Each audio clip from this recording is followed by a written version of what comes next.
Hey guys, in today's video I bring you a shocking and revealing story.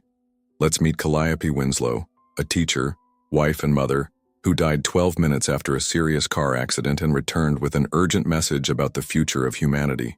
What she saw on the other side is frightening: a global system of control, a charismatic leader who will deceive millions, and a faith that is slowly being corrupted. Has this already started? Before we dive into this impactful story, leave a like, subscribe to the channel so you don't miss content like this, and activate the bell to receive all notifications. Now get ready, because what you're about to hear could change your outlook on the future forever. The rain fell relentlessly over Asheville that January night. Drops drummed against my car's windshield, reflecting the yellow streetlights on the winding road. My fingers tightened on the steering wheel, feeling the cold leather beneath my palms. The radio was off, and all I heard was the sound of the wipers sweeping the water sideways in a rhythmic movement that mesmerized me. I was tired. The school meeting had gone on longer than expected. Tests to grade awaited me at home, but all I wanted was to see Fiona before she fell asleep. I sighed, adjusting the headlights to better cut through the darkness. Nathan would probably already be lying down, immersed in some technical reading or watching the news. He always thought my work was too time-consuming, but I loved teaching. The path was familiar, but visibility was terrible. I narrowed my eyes as I entered a dangerous bend, and in the next instant, an intense glare blinded me. Headlights. Big ones. Quick. A truck was coming towards me, sliding on the wet road. Time seemed to distort. My chest tightened and a scream caught in my throat. I turned the steering wheel instinctively, but there was no escape. The impact was deafening. My body was thrown forward and something warm ran down my face. My skull hit something hard. Shattered glass flew around me like little silver blades. The car spun, spinning like a rag doll being tossed in the wind. And then, everything slowed down. The sound became muffled, distant. My senses failed one by one. The metallic taste of blood filled my mouth. It was at that moment that the absolute silence took over. As if someone had turned off a switch. There was no more pain. There was no more sound. There was no more body. Just a deep, peaceful emptiness, and the strange certainty that I wasn't there anymore. Consciousness slowly returned, but something was different. I no longer felt the weight of my body, nor the pain of the impact. Just an absolute lightness, as if I had become part of the air itself. I looked around and saw the accident scene from above. It was surreal. My car was unrecognizable, a twisted jumble of metal and glass, smoke billowing from the crumpled engine. People began to gather around, some gesturing frantically, others taking out their cell phones to call emergency services. It was then that Vi inside the car. My body was leaning over the steering wheel, my forehead covered in blood. My chest wouldn't rise or fall. The eyes, once full of life, were closed. That should have scared me, made me panic, but I didn't feel desperate, just a strange acceptance. A man approached the shattered window, trying to see if I was still breathing. "She's not moving." "Someone call an ambulance." Sirens echoed in the distance, but I knew they wouldn't arrive in time. I was already dead. Despite the chaotic scene, there was no fear. On the contrary, I felt an indescribable peace, as if I were exactly where I was supposed to be. There was a clear separation between the Calliope who was in the car and the Calliope who was now observing everything from above. That's when I realized that something was calling me. A light appeared at the edge of my field of vision, first faint, like a flickering candle in the darkness, then growing larger, becoming a golden beam that pulsed with life. It was no ordinary light. She seemed to have intention, as if it were aware of my presence and invited me to follow it. I felt a gentle tug, almost like an invisible current pulling me in. My being lightly floated towards the light, and a feeling of warmth filled my essence. It was familiar, comforting, more real than anything I had ever experienced. But then, a chill ran through my soul. Something moved in the shadows around the tunnel. Dark, distorted figures appeared amidst the void. They had no faces, just human outlines shrouded in dense darkness. They whispered things I didn't understand, words that seemed to drag through space charged with a suffocating energy. Go back. You can't go. Don't follow that light. The voices were soft, but they carried immense weight, as if they could pull me back with just their words.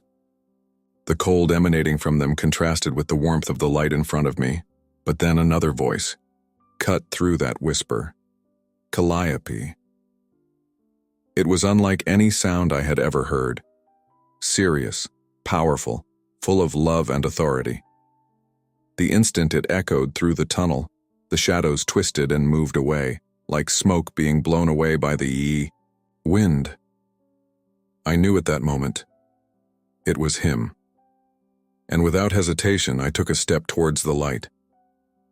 The instant I took a step towards the light, everything around me dissolved. The tunnel disappeared, the shadows disappeared, and suddenly, I was standing in a place that looked like nothing I knew. It was a vast, infinite space of indescribable purity. The floor wasn't exactly solid, but I felt supported. The air vibrated with a serene energy, as if everything there pulsed in harmony.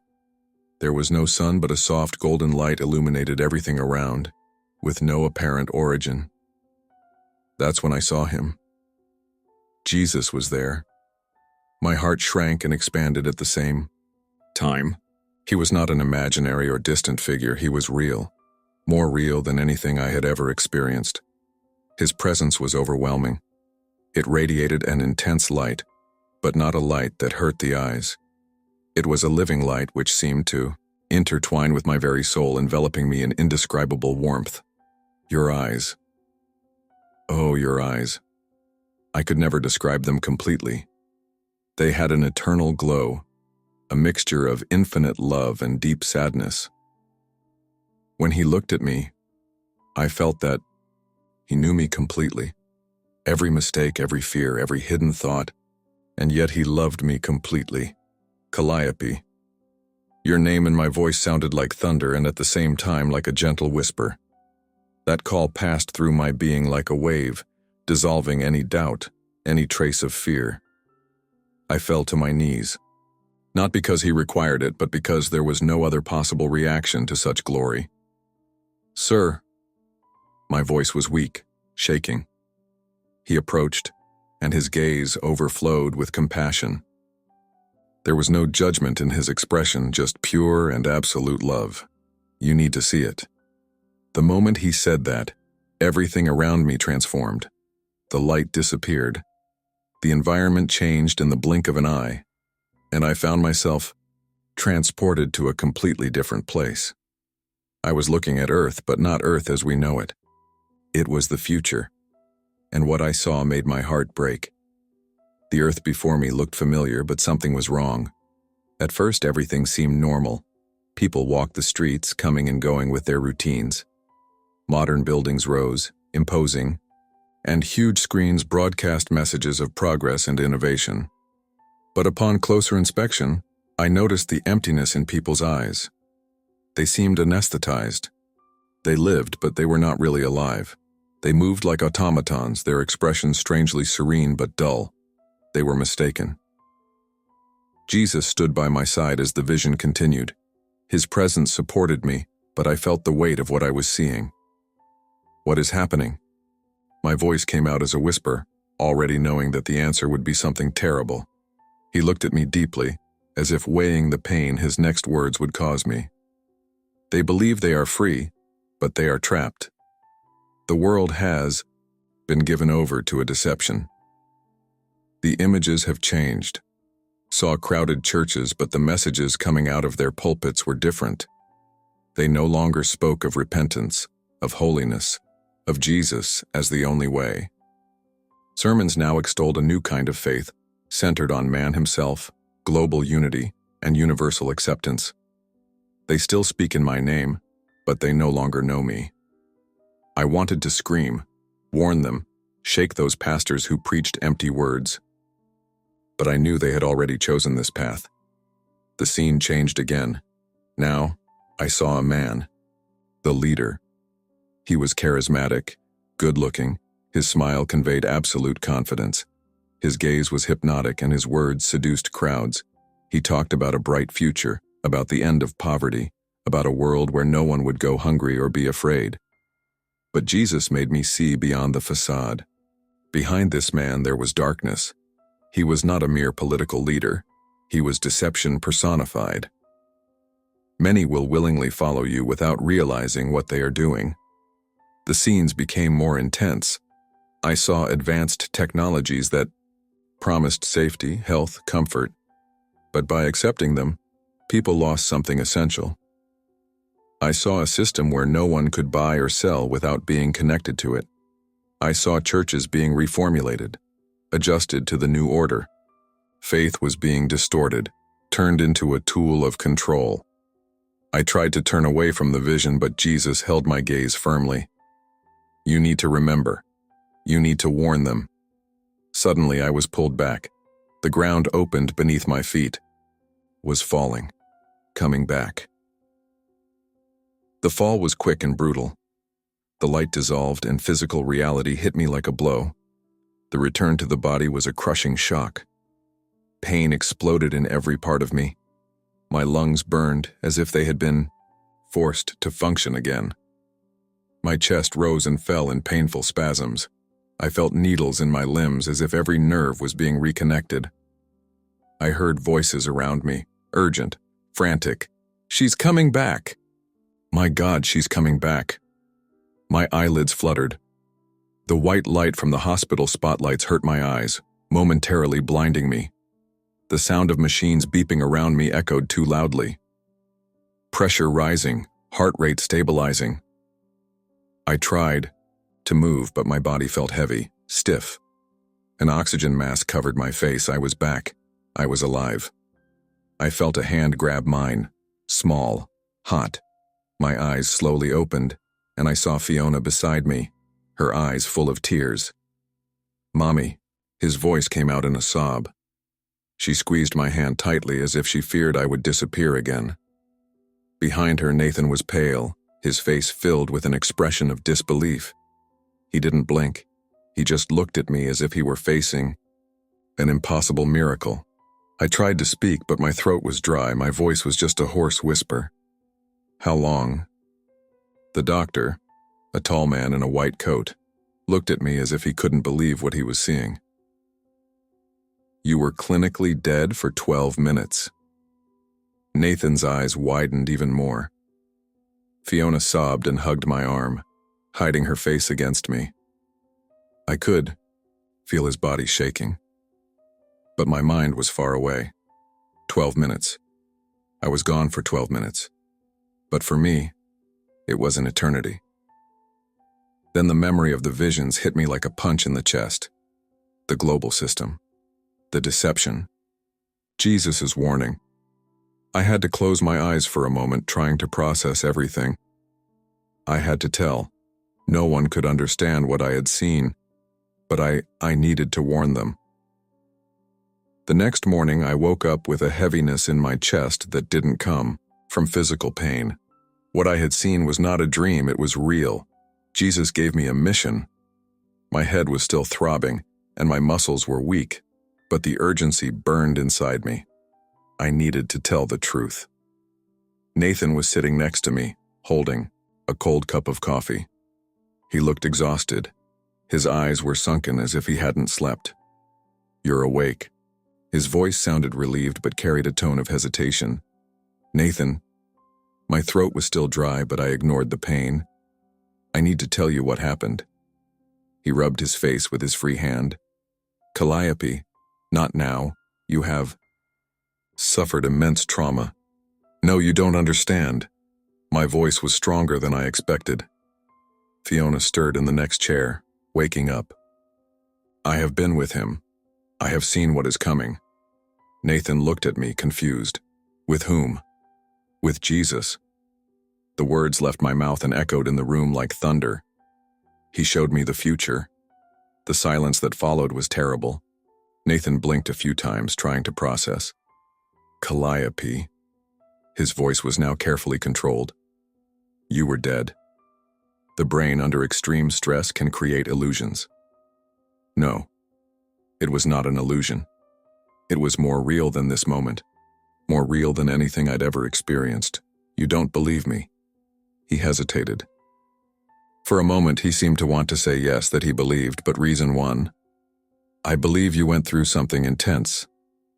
He held my hand. But love, you almost died. His brain was starved of oxygen. You may have had hallucinations. My stomach sank.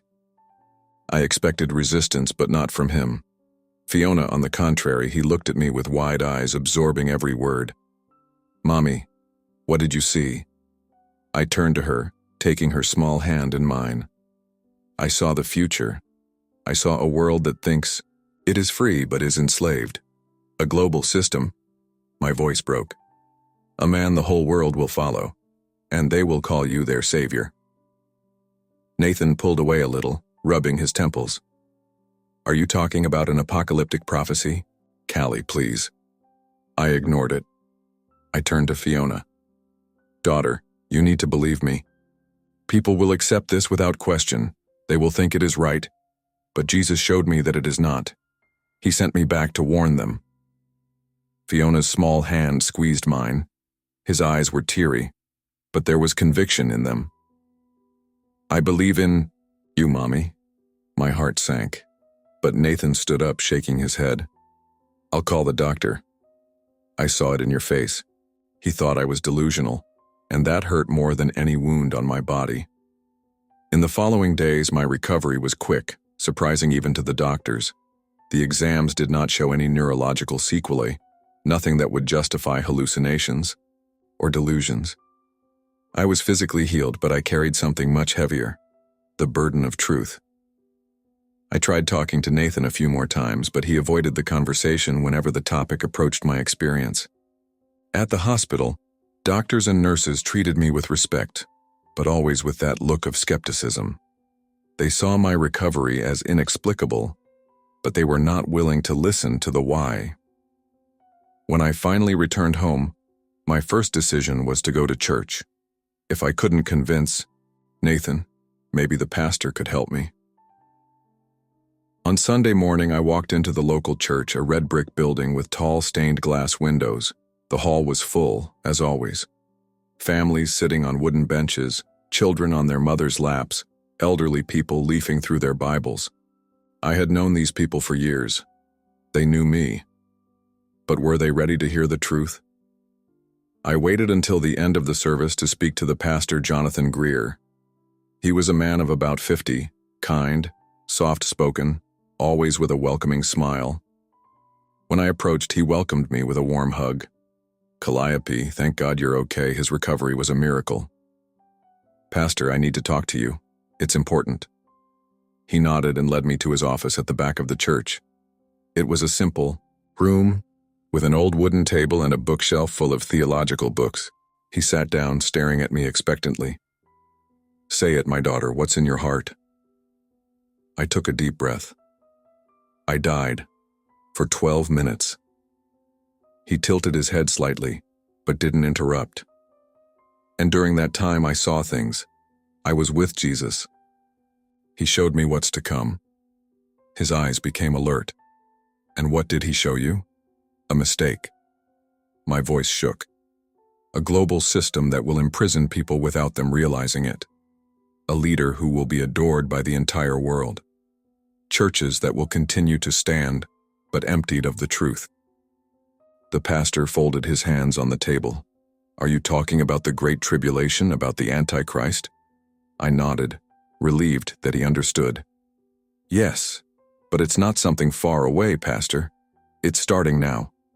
Jesus told me to warn, to prepare people. They need to know. He took a deep breath, his fingers drumming on the table. Calliope. His tone was now careful. I believe you had a profound experience, but we need to be discerning. Jesus told us that we should not fear. Fear is a trap. My chest tightened. It's not fear. It's a warning. The deception has already begun, and many Christians will accept it without realizing it.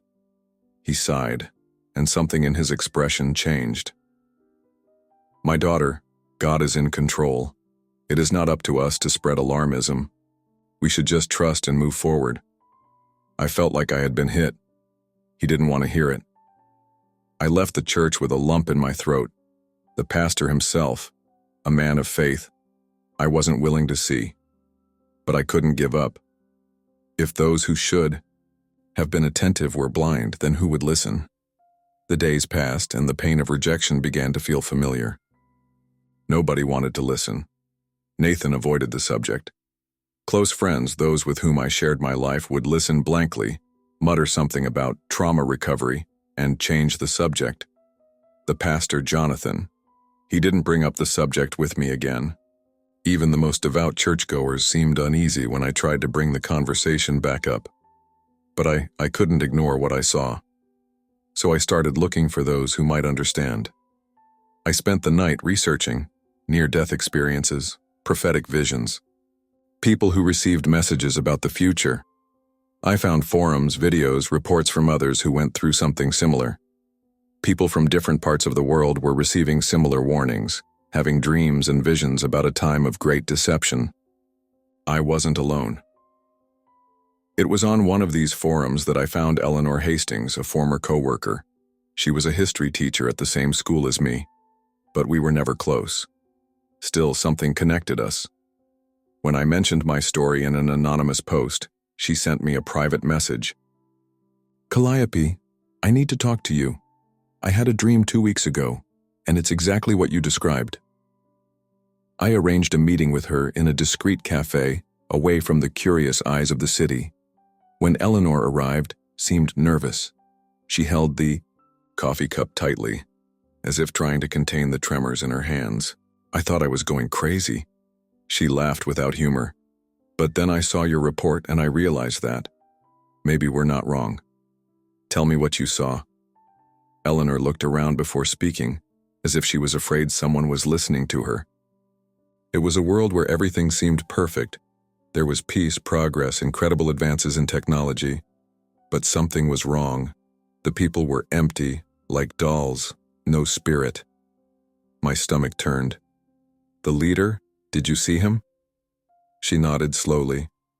Yes, he didn't look like a monster. He was charming, seductive. People adored him. I tried to warn them, but no one listened to me. I took a deep breath. "So we're seeing the same thing." Eleanor swallowed. "Calliope, what if this is already happening?" We remained silent, the weight of the truth crushing us. The pieces were falling into place. The world was changing before our eyes, but no one saw it. Churches were adapting. Technology was becoming ubiquitous. Leaders talked about global unity, acceptance, and a new era of peace. The system was already being implemented, and most people were accepting it without question. I held Eleanor's hands tightly. We need to warn as many people as possible, before it's too late. Urgency burned inside me. But the more I talked, the more I realized that people didn't want to hear. Even among Christians, there were indifference. They went to church, sang praises, but didn't realize that faith was being diluted. The changes were subtle, happening little by little, like a fog that spreads without anyone noticing until it is too late. Eleanor and I tried to warn more people. Some heard it, but most didn't want to believe it. Many said that God was in control, that there was no reason to fear. But it wasn't fear, it was a warning. And the truth is that no one wanted to accept that the deception had already begun. Nathan started to worry about me. "Callie, I love you, but you need to stop this. You can't save the world." He didn't understand. I wasn't trying to save anyone. I just needed to tell the truth. The news began to reflect exactly what Jesus showed me. Advanced technologies were being launched to make people's lives easier, but at an invisible cost. Governments talked about global unification as an ideal of peace, and then he appeared. The man I saw in the vision. Young, charismatic, with a charming smile and sweet words. He didn't talk about war, he didn't impose fear, he just offered solutions. solutions for crises, for hunger, for global instability. He promised a bright future without divisions, without hatred. And the world loved him. Pastors began talking about him from their pulpits, praising his wisdom and his mission. Churches adopted new digital systems, saying it was just modernization, and slowly the transformation has begun. I saw it all happen, just as Jesus showed me. And now, I'm here, telling you. If you are reading this, there is still time. The only way to resist this deception is strengthen your faith. Don't trust what the world says. Don't blindly accept changes, no matter how harmless they may seem. Be vigilant, because Jesus will return soon. If you liked this beautiful spiritual testimony, leave a like, comment on your impressions, subscribe to the channel, and don't forget to activate the notification bell to watch each new video and help us spread this message to a greater number of people. Until next time.